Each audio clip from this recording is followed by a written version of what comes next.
नमस्कार। अगर आप किसी को भी पूछेंगे कि नाइट स्काई में कितने तारे हैं, तो जवाब यही आएगा कि शायद 10,000, 1,00,000 या फिर 10,00,000। कभी कभी तो लोग इनफाइनाइट भी बोल देते हैं। और इसी जवाब से जुड़ा हुआ है आज का हमारा ये पैराडॉक्स। 19वीं शताब्दी के शुरुआत में एक जर्मन एस्ट्रोनॉमर हेनरिक ऑल्बर ने इस मुद्दे को आगे बढ़ाया। उन्होंने कहा कि अगर यूनिवर्स इनफाइनाइट है और इटरनली स्टैटिक है, मतलब यूनिवर्स असीम है एवं आदि अनंत काल से वैसा के वैसा ही है और उसमें इनफाइनाइट तारे हैं, तो फिर हमारा नाइट स्काई डार्क क्यों है? इसको हम ऐसे समझ सकते हैं कि अगर किसी घने जंगल के बीचों बीच में आप खड़े हो जाए और किसी भी तरफ नज़र घुमाएं, तो आपके नज़र के सामने कोई ना कोई पेड़ आ ही जाएगा।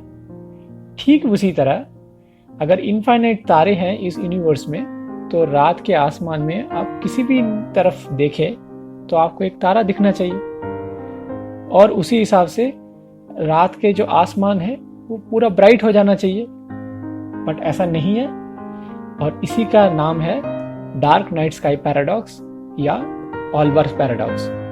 हालांकि ये पैराडॉक्स की जो ओरिजिन है वो 1600 तक ट्रेस किया जाता है केपलर के टाइम पे, बट इसको जो पॉपुलराइज किया वो ऑल्बर ने किया। इस पैराडॉक्स के सॉल्यूशंस के बारे में डिस्कस करने से पहले हमें ये ध्यान रखना पड़ेगा कि हम बात कर रहे हैं 19वीं सेंचुरी की इनिशियल समय के बारे में। ये वो दौर था जब ऑब्जर्वेशनल एस्ट्रोनॉमी के शुरुआती दिन थे और लोगों को स्टार्स के फॉर्मेशन के बारे में, यूनिवर्स के फॉर्मेशंस के बारे में ज़्यादा पता नहीं था।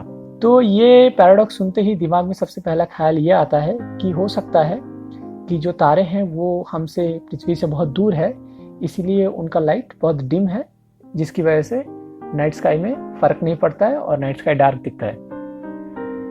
बट अगर इनफाइनाइट यूनिवर्स में इनफाइनाइट तारे हैं, तो आप एक सिंपल कैलकुलेशंस के द्वारा ये आप देख सकते हैं कि जितने ही दूर आप जाते जाएंगे आपके नज़र के सामने उतने ही ज़्यादा से ज़्यादा तारे आते जाएंगे। तो हालांकि दूर के तारे डिम है, बट क्योंकि आपके नज़र के सामने बहुत सारे तारे हैं तो वो इफेक्ट नलिफाई हो जाता है। तो अब आते हैं ऑल्बर साहब के खुद के जो एक्सप्लेनेशन थे उसके ऊपर। उनका ये मानना था कि डिस्टेंट स्टार्स के और हमारे बीच में एक डस्ट का बहुत बड़ा लेयर है और इसी लेयर के कारण तारों का लाइट हम तक पहुंच नहीं रहा है। जो डिस्टेंट तारे हैं उनका लाइट हम तक पहुंच नहीं रहा है। बट अगर आप थोड़ा सा सोचें तो ये जो एक्सप्लेनेशन है वो गलत है, इसीलिए कि अगर ऐसा कोई डस्ट का लेयर होता भी है तो क्योंकि तारे के रेडिएशन की वजह से वो डस्ट हीट अप हो जाएगा और फिर वो री रेडिएट कर देगा। अब आते हैं इस पैराडॉक्स के मॉडर्न डे सॉल्यूशंस के बारे में, जो कहता है कि ऑल्बर्स के जो दो अजम्पशंस थे कि यूनिवर्स इनफाइनाइट है और यूनिवर्स स्टैटिक है, ये दो अजम्पशन से गलत है।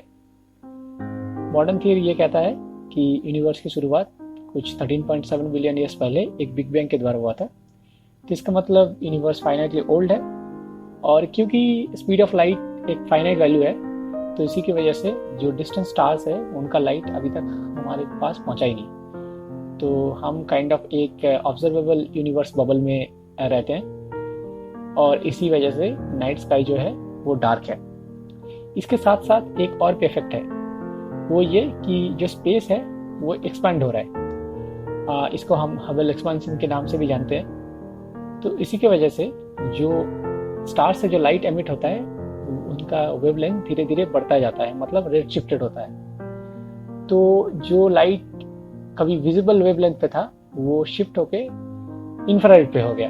इवन हम जानते हैं कि यूनिवर्स इतने दिनों से एक्सपेंड हो रहा है, इसी की वजह से वो लाइट के वेवलेंथ बढ़ते बढ़ते बढ़ते अभी वो माइक्रोवेव में चला गया है। तो अगर आप यूनिवर्स को माइक्रोवेव टेलीस्कोप से देखोगे तो आपको चारों तरफ एक रेडिएशन सा दिखेगा और इसको कहते हैं कॉस्मिक माइक्रोवेव बैकग्राउंड रेडिएशन या CMBR। और इसी का मैप से हमें दिखता है कि ये जो रेडिएशन है ये यूनिफॉर्म है। तो ये काइंड ऑफ वही आइडिया है जो ऑल्बर ने सोचा था कि नाइट स्काई पूरा ब्राइट हो जाएगा। वो ब्राइट तो ज़रूर है बट विजिबल में नहीं, माइक्रोवेव में। अगर आप किसी पर्टिकुलर टॉपिक के ऊपर वीडियो चाहते हैं तो कमेंट बॉक्स में ज़रूर बताइए, और अगर आपको ये वीडियो पसंद आए तो इसको लाइक कीजिए, शेयर कीजिए और चैनल को सब्सक्राइब कीजिए। आपके समय के लिए धन्यवाद।